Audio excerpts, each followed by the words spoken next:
सुप्रभातं बालकाः, संस्कृतकक्षायां भवतां स्वागतम् अस्ति। सर्वप्रथमं ईश्वराय नमः।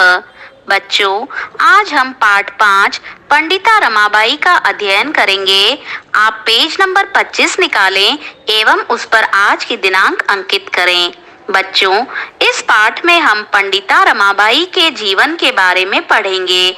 उन्होंने स्त्री शिक्षा एवं समाज सेवा के अतिरिक्त लेखन क्षेत्र में भी अपना महत्वपूर्ण योगदान दिया था। आप पाठ को ध्यान पूर्वक पढ़ें, सुनें तथा इसके हिंदी अर्थ को भी समझें।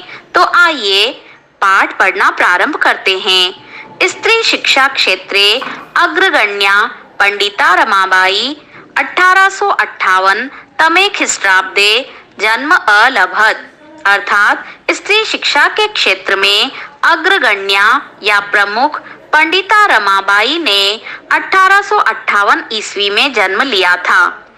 तस्याः पिता अनंत शास्त्री डोंगरे, माता च लक्ष्मीबाई आस्ताम।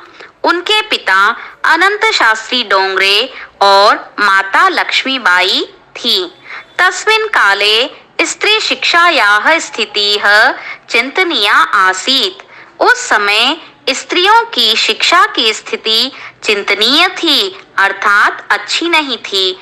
स्त्रीणां कृते संस्कृत शिक्षणं प्रायः प्रचलितम नासीत।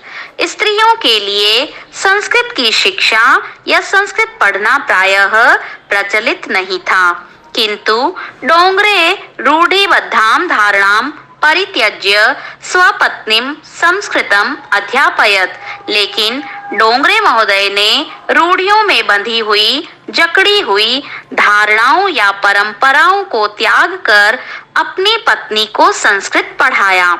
एतदर्थं सह समाजस्य प्रताड़नाम् अपि असहत।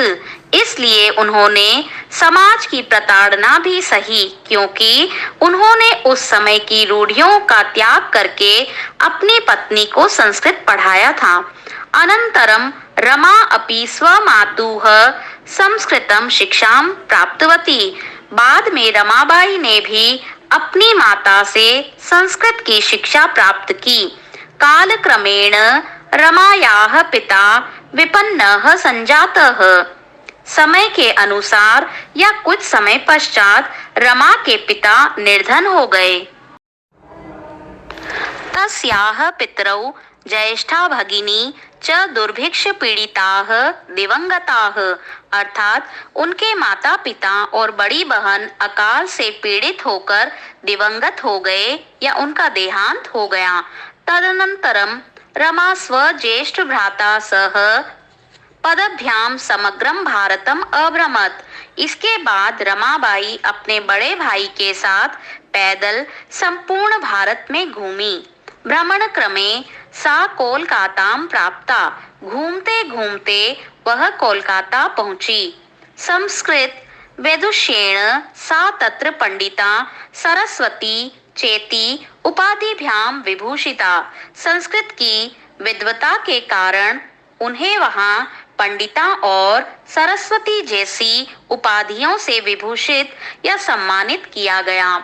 तत्रैव सा ब्रह्म समाजेन प्रभाविता वेदाध्ययनम अकरोत्। वहीं कोलकाता में ब्रह्म समाज से प्रभावित होकर उन्होंने वेदों का अध्ययन किया। पश्चात सा स्त्रीणां कृते वेद आदीनां शास्त्राणां शिक्षा ये आंदोलनम प्रारब्धवती। इसके बाद उन्होंने स्त्रियों के लिए वेद एवं शास्त्र की शिक्षा के लिए आंदोलन प्रारंभ किया। 1880 तमे ख्रीष्टाब्दे सा विपिन बिहारी दासेन सह बांकीपुर न्यायालये विवाहम अकरोत्।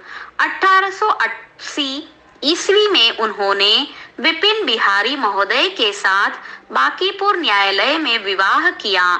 सार्धेक वर्षात् अनंतरम तस्याः पतिः दिवंगतः। 1.5 वर्ष के बाद उनके पति का निधन हो गया।